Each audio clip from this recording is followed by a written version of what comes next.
Hello and welcome back to Red Wave USA. My name is Ross Rods. We are back. Shout it to the hilltops. We are back. I couldn't be more thrilled to be back and to dive back into the things that we do best, and that's talking politics. And I know we're still at this small platform base right now, but I couldn't be more happy with the followers that we've kept and the engagement that we've had. And I know I took some time off. I know I took about a month. I want to say it was a month or a little over a month, but you know what, you guys stuck around, and the least that I could do is start diving back into this stuff again. It was my passion. I found this back in October. I really started to kind of dive into political speaking and speaking on different topics that are going on in our daily lives, politically, of course, and some extracurricular things. But I really picked it up in October of last year, and I just rolled with it. I know we were on a very steady schedule for a long time there, but life happens. What can I say? I had some rather bigger life events go on in the last month, especially in December there, and that caused me to step away from the things that we do here.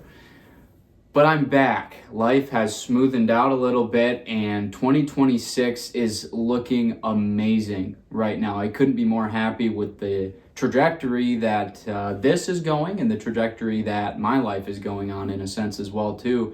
I'm going to keep this under wraps for right now, but I've gotten a lot more politically involved this year. Very excited about that. More to come on that if I'm allowed to speak on it, but we will get to that point when we get there. We'll cross that bridge when we get there. I think that's the saying. But anyways, a lot has happened. We missed a lot, and that's politics. Things happen in a very short amount of time, and often we hear about it a couple days later. Certain operations go on and we don't get the inside scoop until a couple days later. But I was just so surprised by the sheer amount of political things that I have missed. Well, I have stayed in the realm of politics, obviously, with the things that I do now, but I've seen the protests and everything that's been going on with, whether that be ICE or Minnesota, which we're going to get into. Minnesota, I don't know.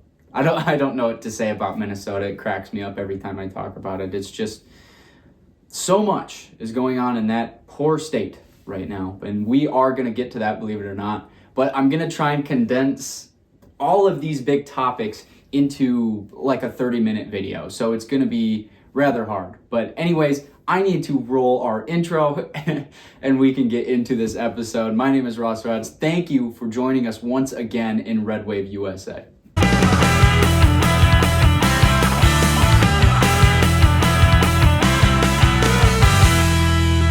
All right, now that we got the intro out of the way, happy Friday, everybody. It is January 23rd, right? Yeah, January 23rd. January has flown by.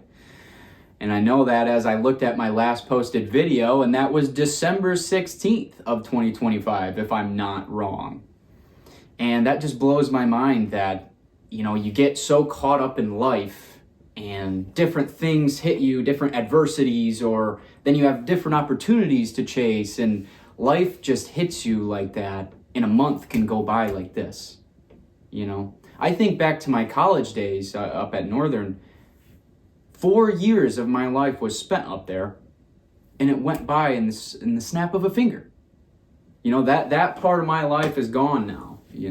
Now we're on to bigger and better things, right? But time goes so quickly. And I'm sorry, but this episode is going to be a lot of tangents. I have a lot to say. I haven't seen this channel in over a month. So we're going to go off on a lot of tangents, and that's kind of what I want to turn this into anyways. But obviously most of them are going to be political tangents. But for the purposes of this video, we got a lot to cover, but I also wanted to exchange some pleasantries and talk a little bit about, the time that we missed. So I'm so glad to be back. I love doing this. I look at this as like a hobby. It's a Friday night. I figured, I'm not really doing anything too crazy, so I figured I'd record one of these and get some political, theory, some political thought to you guys. So I'll try and get this uploaded tonight as well. But we got 3 topics that we're going to hit on, and I guess 2 of the topics kind of tie in with each other, but 2 of these topics are coming out of Minnesota. I said in the intro, just the amount of stuff that is coming out of Minnesota right now is absolutely insane. Like, it just baffles me how much political stuff can go on in one state, especially, which we're going to talk about as well, Mr. Tim Walz, governor of Minnesota. How much stuff has been going on under his nose, and how much that he has let go on, rather, would be a better way to talk about that. So we're going to get into, obviously, the ICE stuff. We're going to talk about that today. That's going to kind of be the spearhead of our discussion, is talking about ICE and everything that's going on in Minnesota, and the shooting that occurred as well. We'll talk about that. We're also going to talk about the widespread fraud throughout Minnesota that we saw, as influencer Nick Shirley uncovered. It takes a 22-year-old kid to uncover fraud throughout an entire state, right? Just disgusting, honestly. And then our last topic of this episode, we will get into the triumphant, military operation that Trump put down to capture Nicolás Maduro, I don't even want to call him president or leader, dictator. That's the word we're going to use for Mr. Nicolás Maduro. Trump and forces came in and captured Nicolás Maduro in a U.S. operation that lost no lives and no military, planes? I think they said there was 150 aircrafts involved in that operation. Not a single one was lost. So that's the main point there. But let's get into the main topic going on and riddled through our country right now, which is the controversial topic of Immigrations and Customs Enforcement, aka ICE. Right? Obviously, this was the entire thing that Trump ran on. ICE was the center point of what was going to happen in a second term of Trump. A non-consecutive term, that is, but this is what he campaigned on. This is what the majority, popular vote majority, in fact, voted for. We voted for the deportation of illegal immigrants. And I know we've had this discussion countless times on this show. We had it last year because there was a lot of ICE stuff going on back then too, but this is what the country voted for. We voted to deport these illegal immigrants and clean up our country. Because little did you know, illegal immigration is a crime. It is a felony, in fact. In some, you can dive into the law, if you want to dispute me on that. There's certain, parts you can dive into on illegal immigration where some is a misdemeanor and some's a felony, sure. But believe me, I understand it. I understand the law. But it is a crime at the end of the day. And these people are here illegally. So justice has to be served and these people have to be deported. That's the entire reason Trump ran. The main reason. Securing our border. Bringing back the safetiness of cities. That's what ICE is doing. But anyways, out of Minnesota, before I dive into it, I guess it was kind of ramping up, this whole ICE thing. The liberals, I'm going to call them, I don't know, I call them something different every day. It ranges from the progressive liberals. Sometimes they go a little off the rocker and I start calling them the socialist liberals. But they have so many different factions of themselves now that they can't keep track of. So we'll just stick to liberal for right now. But just know that encompasses all their little different factions of, liberalism or whatever you call it nowadays. It is strayed so far from liberalism. But anyways, so this has been ramping up. obviously DHS and, ICE and all these social media pages have posted them taking down illegal immigrants, right? And to the average super red American, that is, raw America. We love that. But obviously that's not something you want to be flaunting to a point where it's you're posting it all the time. I'm at odds with that. We could go about that in a better way, right? But anyways, that is not the issue right now. But the issue is the tensions with ICE and Democrats has grown to a boiling point in a sense. And right now we are in the midst of that. And this has all boiled over the pot with this ICE shooting in Minnesota. And this was the controversial topic of basically the month. It still is a controversial topic. It's still going on. These protests are happening every single day. And we're also going to get into the protests and how they've ramped up as well. But so anyways, let me stop sidetracking. As you all know, what happened was I think she was 37, a 37-year-old lesbian woman was fatally shot by a ICE agent, by a federal agent. That is after she tried to ram him with her car. And I know you will all say that that's not the case, whatever, everyone sees the video different. There's only one video. We've seen 3 different angles of it now. Her name was Renee Good.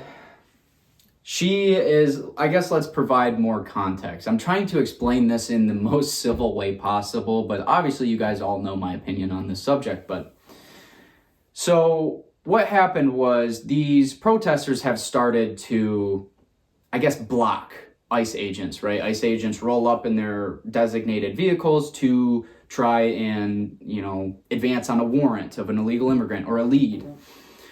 So what these people in Minnesota have been doing was they all have these, they get it in their cars and they start honking as soon as they see someone that looks like an ICE agent. And most of the time they are just profiling white people or a white male that's driving like an SUV, and they start honking, and then they blow they have whistles now, and they blow their little whistles to alert, I don't know who, maybe the illegal immigrants. They're trying to alert illegal immigrants that ICE is coming to get them because they're here illegally. But anyways, so Renee Good was partaking in this where she was positioning her SUV to completely block a street so that ICE couldn't get through to go pursue a warrant for arrest. And upon this, obviously, as we all know, in the legal system of the United States, this would be called obstruction, right? Which is, again, a crime. You cannot obstruct federal investigations, for that matter. You can't obstruct, your city police, your state police, whatever. You can't obstruct investigations. That's a crime. That's exactly what Renee Good was doing. That's exactly what most of these ICE protesters are doing. They are obstructing justice, aka a crime. I don't know if I can make that any more clear. But so anyways, Renee Good was partaking in this where she was using her vehicle as a blockade so an ICE convoy couldn't get through to go make the arrest, right? So obviously at this stage, ICE agents are going to exit their own vehicles. They are going to come up to this vehicle of Renee Good and say, please step out of the car. You are being detained for obstruction of justice, right? Because if you break a law, typically what happens is you're going to be arrested, right? Or ticketed or something along those lines. But I think that just kind of leaves, that doesn't, the consequences of liberal actions, it doesn't register in their brains for some reason. But so anyway, ICE agents approach the vehicle, tell her to get out of the vehicle to arrest her or ticket her or get her to move her vehicle. Whatever they can do to de-escalate the situation, right? Renee Good is actually with her lesbian partner, who I don't have the name of, but anyways, so what happens is the lesbian partner steps out of the vehicle to confront the ICE agents outside the car. Let alone Renee Good, being the driver, should have stepped out and confronted the ICE agents, as she should have been arrested for obstructing. But anyways, the partner steps out, and, you know, these ICE agents are met with the same exact rhetoric that's spewed every single time. Racist, Nazi, I don't know. I'm really fatigued at this point, you know, by all the things we get called. It really doesn't faze me anymore. But so, you know, let's just say they're exchanging pleasantries, right? And at that point, an ICE agent steps in front of Renee Good's vehicle, right? Steps in front to initially stop her and get her to finally step out of the car so they can make the arrest. At that point, the partner instructs Renee Good to drive. The exact quote was, "Drive, baby, drive," she yells through the window of Renee Good's SUV. And upon that, Renee Good floors her vehicle. And I guess she's trying to make maneuvers to get out, but obviously there's an ICE agent standing in front as Renee Good is detained at this point in time. ICE agent standing in front, Renee Good proceeds to floor her vehicle and turn the wheels of her vehicle at the ICE agent. Okay, let's break this down even further. So if it is you, if it is me, if it is some other person, and there is a running vehicle in front of you that you are standing in front of, and the driver of the vehicle looks at you, turns the wheel towards you, and floors the gas, what is your first instinct? Your first instinct is, wow, this is a very dangerous situation where I'm about to get ran over by a vehicle, right? So in an effort to save his own life or save himself from great bodily harm, this ICE officer discharges his weapon to shoot Renee Good, in a sense, right? To de-escalate the situation, because she escalated it in a sense where she floored her vehicle at a federal agent. I don't understand how this can really get lost into common sense, but again, here we are.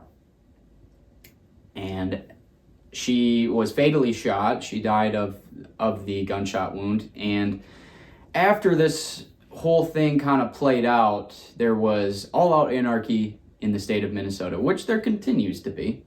Minnesota is a complete dumpster fire right now, whether it be the fraud, whether it be the shooting and the ICE protests. This has led to even more pressure from these ICE protesters, right? And the most recent thing being that they have stormed a church. What the Christian religion has to do with ICE agents and protesting, I don't know. And I couldn't tell you that. I am just as confused as you are. But here we are. We live in a day and age where they are taking these immigration protests to the Christian religion. They're storming a church now. This was actually covered by ex-CNN news anchor Don Lemon, something like that. And he covered the whole thing. And this protest was led by old BLM orchestrators and what they orchestrated back in the day when BLM was a big thing in 2020. You know, so this whole protest was again orchestrated by these same people that did the BLM stuff. But anyways, so these people storm a church chanting the name of the killed woman who was obstructing, Renee Good. And they're chanting her name throughout a place of worship. I don't really have any words for it. I just wanted to make you guys aware because frankly, I'm disgusted by it. Why the connection, I guess? You know what I mean? I don't get it. I don't get the connection between ICE and the Christian religion. Where do those two meet?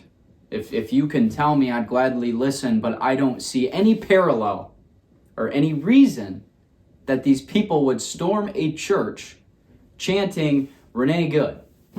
We have seen these protests have elevated, day by day, week by week. There's more protesters coming out. I don't know where they're getting these people from or how they're getting the numbers that they are. I don't quite understand. We've seen, or at least I have seen multiple videos of, Republican influencers going up to these protesters and being like, why are you out here? Like, what's the reason? And it's like, oh, ice or whatever. And like, man, you're really, it's the middle of winter. You're withstanding the cold temperatures. And they're like, oh, well, I'm getting paid. Who's paying protesters? I don't understand it. I just kind of have to sit back and laugh, Even they've come to my city now. I'm not going to name drop my city for obvious reasons, but they have come to my very small rural town in Michigan to protest. And they have lined, and keep in mind, these are all people that I have never seen in my life. I have spent, 23 years in this city, besides going off to college. I grew up here. I know a lot of people in my city, and I didn't recognize a single one. Okay, and there's, I don't know, a couple hundred, probably 100, that makes sense. 100 ICE protesters lining the streets near our city hall, right?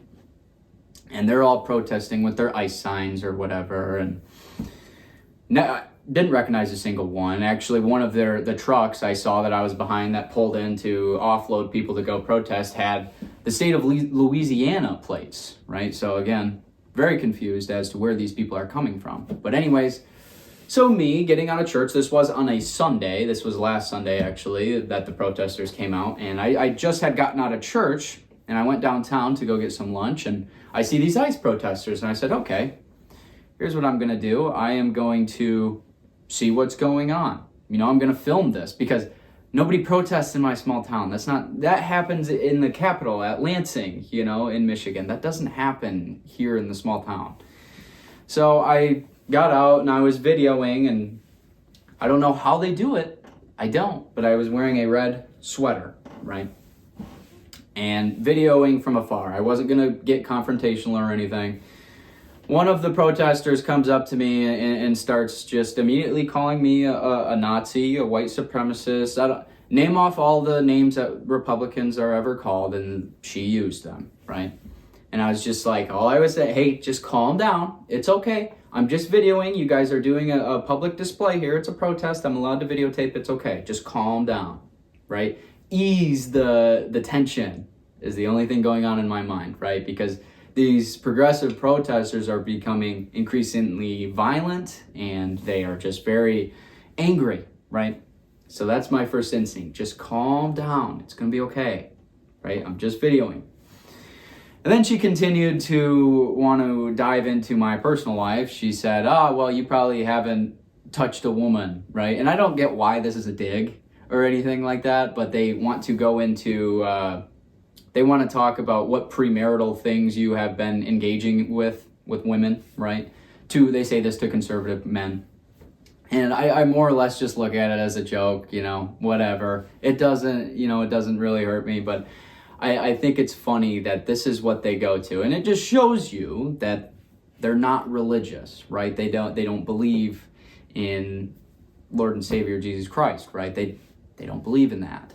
But anyways, that's going to be it for the ICE discussion. I'm going to stop myself there. I could sit here and talk about everything that's going on with these progressive protesters and everything that they're doing with this whole ICE situation. I could sit here and talk about it for hours. I really could.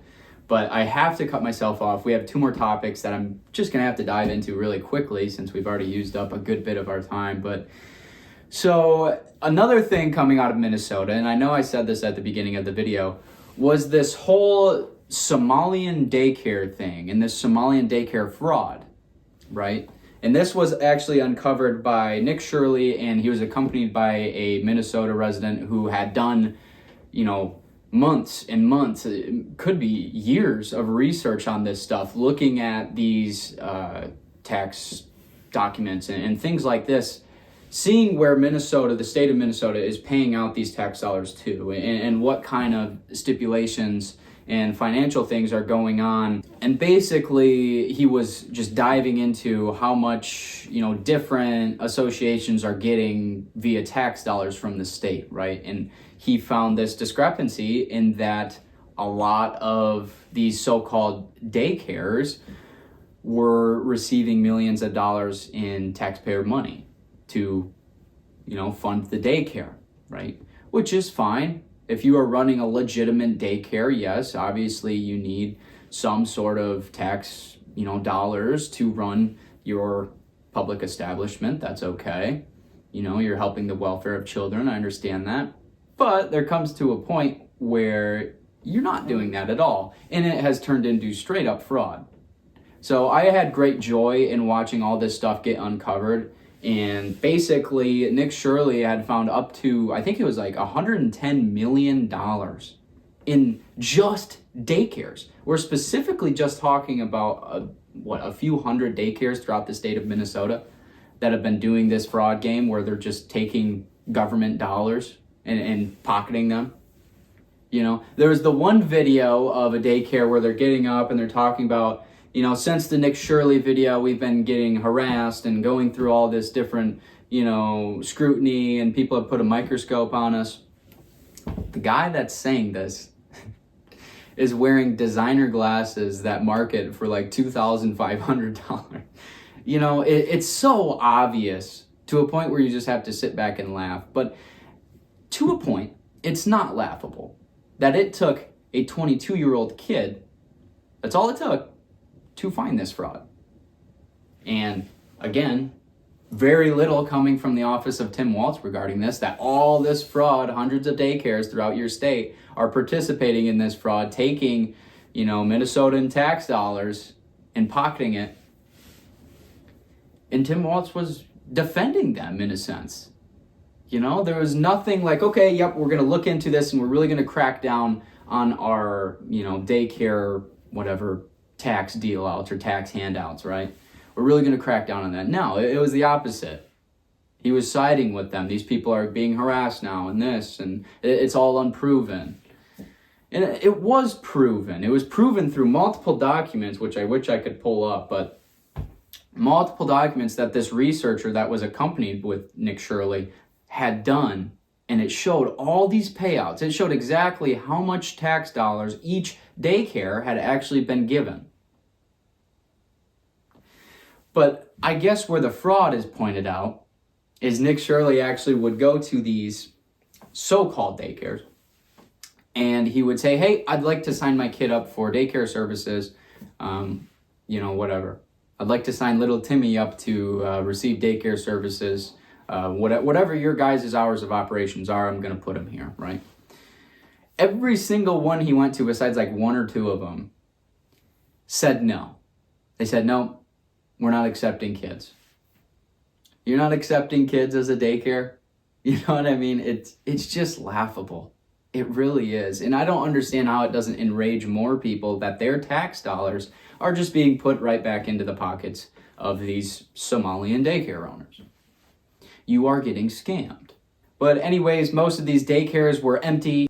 As I know that you have probably heard and seen, I know I'm a little late on this news, but I just wanted to come here and talk about it a little bit. I guess my main point on the Somalian daycare stuff, I'm trying to make a main point on everything that we talk about. So the Somalian daycare stuff, does that not enrage you as a Minnesota citizen? You work your hours, your 40 hours a week, you put in your tax dollars back into the state in hopes of a better infrastructure, fund the government, things like this. But no, it's being put into the pocket of Somalian daycare owners. And they're just pocketing that, and they're not giving any service. It's just free money. It's so enraging. So I don't understand where more protests from the right are. Where are we on the outside of these daycare centers protesting this? No, but props to the people that do, these influencers that go up and film like, hey, you guys are frauding the government, the state government. Apparently that's all we do. We don't gather in huge crowds and go out and protest these things. I wish we would. Maybe, it seems to work sometimes for the liberals, so why wouldn't we start doing that, right? But anyways, that's about it for the Somalian daycare stuff. Just wanted to hop into that a little bit. And now we're going to get into the most patriotic part of the episode. I'm going to try and wrap it up quick. I know I said I wanted to keep it to 30 minutes. I'm sure we're well over that. But as you all have seen, this happened we were sitting up north on New Year's and we see Trump coming on and speaking about this operation that they carried out where they went in and they captured Venezuelan dictator Nicolás Maduro. Formerly, he was charged with narco-terrorism, cocaine importation, conspiracy, and weapons offenses, okay? So these are the charges just by the federal government onto Nicolás Maduro, okay? So this was the stated reasoning, was we had warrants for his arrest, right? And I know the liberals all want to say it was unconstitutional and there was no, we weren't in a state of war, things like this, whatever. But here's where we really get down to it, and it really shows the true colors of the liberals, right? After this happened, you can almost count on every single time, whatever Trump does, liberals are going to obviously oppose it, and then they're going to go out and protest the next week, right? So liberals, they go out and they protest the capturing of Nicolás Maduro, the dictator, right? And I'm going to continue to use that word because that's what he was. He plummeted their economy for self-gain and continued to make the Venezuelan people's lives a living hell, okay? He did that through force. He did that through financial things and plummeting the economy, like I said. But anyways, these democratic, social, progressive Democrats, whatever you want to call them nowadays, they took to the streets to protest. Some of the signs said, "Free Nicolás Maduro." I'm sorry, it's funny. "Free Nicolás Maduro," whatever, impeach Trump, things like this. And it was all, they're waving Venezuelan flags. And then you cut to what's actually going on in Venezuela. These people are celebrating. These people are taking to the streets, big parades, big parties, that this dictator has been pulled out of their country because no one else would do it but Trump. And here we are, or here they are rather, the liberals protesting that. Again, it gets harder and harder to understand their points. Like really, I dive into this, I do the research, and I look into what is the possible point. And one of the main points for this was the whole thing, like, we're not allowed to go and take another country's president. Well, again, not a president, a dictator. Okay, we've settled that. We settled that controversy. And then the next controversy was, Trump is just doing this so we can get the oil reserves from Venezuela. And we can control oil production and get the 1.8 billion barrels of oil. And we can control that. That was one of the main reasons that Trump did this. And liberals were actually upset about this. And good. I see that as good. Would you rather have the dictator, Nicolás Maduro, controlling all oil reserves in that country and being able to conserve it to themselves and monopoly it out to different countries? Or would you rather have the United States and the Trump administration piece this out and be able to sell it at a market fair rate to other countries, to us, of course? Why are you taking issue with that? You should be prideful of the United States of America. You know what I mean? But it's not like we're just taking this oil. Trump specifically came out and said, for right now, we're going to, preside over the country of Venezuela. Or Trump said, like, Marco Rubio will be controlling those talks and helping Venezuela kind of recoup from this dictatorship that they just went through. The same dictatorship where, Nicolás Maduro had controlled these democratic elections, right? He had monopolized them to the point where he would come out as the victor every time, right? In 2018 and in 2024, he both won as the president of Venezuela, which barely any other countries actually recognize as legitimate elections. The US didn't, United Kingdom, other countries, nobody recognized his presidency, Nicolás Maduro, as legitimate, because we all know that the elections were a fraud. But the main thing that this does for the US is it allows us to not rely so heavily on the Middle East for oil production, and oil reserves, right? We can refill our oil reserves. Because if you do remember, I want to say it was like 2021 or 2022. Gas prices were at an all-time high under Biden. And Biden had started to dip into the American oil reserves to help lower those gas prices, right? To make him look better, that these gas prices aren't so out of control. Inflation isn't so out of control. and he depleted a lot of the U.S. oil reserve. Now we are able to restore that U.S. oil reserve, right? And hopefully these gas prices will go down, right? But anyways, that's beside the fact. But I just wanted to say how proud I was of our country in this scenario, in this operation that was carried out. Not a single American life was lost, one. And I think Trump said that one helicopter was pretty badly damaged, but still made it home. Out of 150 planes or military aircrafts that went into this operation, 150 returned home.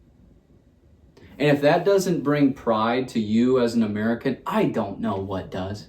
I don't. And for my younger viewers, the funniest thing was that it was reported that this operations group, I don't know what sector of the military that actually went into the Maduro compound and captured him, they were blaring Love Sosa by Chief Keef as they stormed in, and you see all the memes about that. But I couldn't be more proud of our country in that aspect, that we were able to carry out this operation and do it so precise and so clean to the point where we come back with 0 casualties and very little damage to one single aircraft. Right? I couldn't be more proud. So anyways, that is going to do it. I might have went a little over my time. I don't really know where we're sitting on that, but I think we have like a good hour episode here. Not what I meant to do, but we had a lot of stuff really coming out. And I'm sure the next episode that we do is going to be more along the lines of this ICE protesting as they are starting to really ramp up and in a sense get out of control. Right, so the boiling point is really going to boil over again, just like it did with the whole storming of a church, right? That's called boiling over. Their aggression has boiled over to a point where they started to attack religion now. But anyways, that is going to do it for our 3 topics of today. And I just want to say I couldn't be more happy to be back filming again for Red Wave USA. I couldn't be more happy to be back talking about politics with you. And I'm so excited to post clips from this video to TikTok. I can't wait for the comments we get on this episode, as the tensions are obviously high. So I'm very excited for everything that is in the future of this YouTube channel, of this TikTok account. We're going to expand to more things with time, that is. I also got to keep in mind that I have a life as well. So this still continues to stay a hobby and will be a hobby, but couldn't be more happy to be back. I want to thank you all, whether YouTube or TikTok, viewers. I am just thrilled to be able to get on here and do this. I am thrilled to get on here and be able to use my First Amendment right. So great to be back. Thank you for tuning in to Red Wave USA. I don't know what episode this is, but you know what? We are back, and that is really what matters. We're back. We're talking politics. We're talking about the things that need to be talked about. You know what I mean? So my name is Ross Rods. Thank you for tuning into Red Wave USA. Have a wonderful weekend and stay warm. I know it's pretty cold outside, at least in the northern states. So stay warm in these negative temperatures. Stay safe. Stay off the roads. Enjoy a nice hot cup of coffee or hot chocolate and sit by the fire, right? Anyways, have a wonderful weekend.